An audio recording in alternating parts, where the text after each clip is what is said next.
Blade Runner 2049. So Blade Runner 2049 is the sequel to Ridley Scott's cult classic Blade Runner. This one's directed by Denis Villeneuve. It stars Ryan Gosling. Ryan Gosling plays a Blade Runner. This is pretty much, in this world, there are human beings and there are replicants. Replicants are ultimately artificially created human beings, but they're much stronger, so they're made for slave labor. In the original Blade Runner movie, all replicants were deemed illegal on Earth. In Blade Runner 2049, the newer models are illegal. The older models, they're illegal. In both Blade Runner films, the ones from the LAPD who find, bring in, or exterminate those replicants, they're known as Blade Runners. This time around, Ryan Gosling is the Blade Runner, and ultimately he finds a little bit of information. He starts pulling on this string, proverbial string, not an actual string. It starts leading him to new information, new places. There is something big at the end of this, and there are those in positions of power who do not want him to find this out. Thus, we have a Blade Runner movie. A very investigative Blade Runner movie. And Ryan Gosling is great. I don't know if I can actually watch a movie and be like, Ryan Gosling wasn't that good. I haven't seen that lately. I can't say I've seen it really ever. Robin Wright was great. Jared Leto. I feel like Jared Leto just has to be a weirdo in every movie. In this one, he is an eccentric weirdo, but he's also the head of a corporation who makes artificial human beings. The fact that the Blade Runner movies in general deal with the facts and the concept of what is humanity, what is a soul, do they dream of electric sheep? Anyone who makes these replicants is gonna have a god complex. He kind of comes across as a douchey asshole like that, so he was good in it. And I said before, this movie is very investigative, a thing I liked. It would be so easy for someone to be like, okay,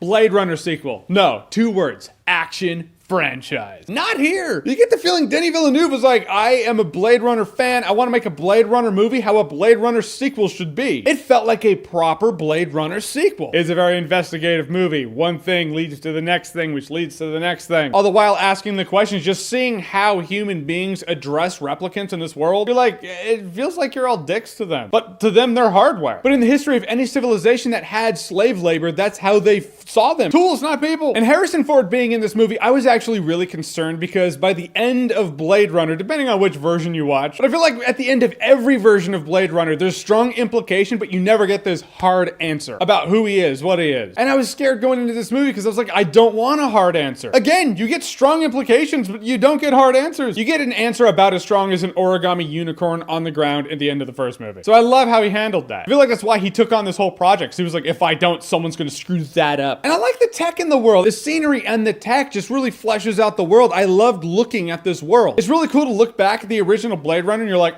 so that's analog technology in the future as they thought it would go. And in this movie, they're like, this is analog technology in the future of that future where they think it will go. There's some digital tech in here, but there's a lot of analog tech too. They kept the Blade Runner world intact because they actually advanced the tech they had 30 years prior through the lenses of Ridley Scott, who made it in 1982. However, as much as I enjoyed this movie, the pacing in it's kind of ass sometimes, which it is a Blade Runner sequel for Blade Runner fans, so the pacing for the first movie's ass sometimes too. The only difference is the first one you can reflect on and be like, oh, that heavily influenced sci-fi. I don't know how, if at all, this movie's going to influence sci-fi. I mean, it could. Given the information I have right now, you just don't know. Which is why I don't fault anybody who walked out of Blade Runner in 1982 and was like, I really didn't like it. It didn't become influential until it became influential. Then looking back like, oh, it's a masterpiece. This movie's 3 hours long. I just didn't think it needed to be 3 hours long. You didn't need to take 3 hours to get us there. There's even a couple scenes in here I was like, I feel like you're setting up for something. It doesn't really go anywhere. There's a conversation in particular. I thought that was going to be a big deal later on. It doesn't really become a big deal, which kind of bummed me out. That was an opportunity for some conflict. Who knows? Maybe it was in the original cut that was 4 hours long. If it follows the Blade Runner 1 path in the course of the next 2 decades, we're going to get 4 cuts of this thing. And I suppose that is a positive and a negative. As much as I love the questions of what is humanity, what is a soul, neat to see, but it was also asked in the original Blade Runner movie. So the deeper things in this movie are like, I have seen that before. In fact, there are some things in this movie now you have seen in other sci-fi films. Guys, in the end, Blade Runner 2049, I enjoyed it. It was a proper Blade Runner sequel. If you like the original Blade Runner, I think you'll like this movie. If you love the original Blade Runner, I think you'll love this movie. In that, if you're not a fan of Blade Runner, I don't think you're going to be a fan of Blade Runner 2049. This movie did everything it needed to do to make a Blade Runner sequel, which is expand on the universe. Tell a story that felt like it had to be told. Tell a story that was going to be there because Blade Runner 1 happened. Don't tell a story that is there now because you rearranged and wrote shit and you had to make a sequel happen because Blade Runner's a cult classic now, which is ultimately what sequels are, which is ultimately, I'm sure, what this is. That doesn't feel that way, and I like that. I will say Blade Runner 2049 is worth watching and worth buying on Blu-ray. I'm more curious though, if you're not a fan of the original movie, can you be a fan of this movie? Only time will tell. Only you guys can tell me. Alright guys, so Blade Runner 2049, have you seen it? What did you think about it? And what did you think of the original Blade Runner also? Whatever you think, comment below, let me know. And as always, if you like what you've seen here and you want to see more, click right here to see more.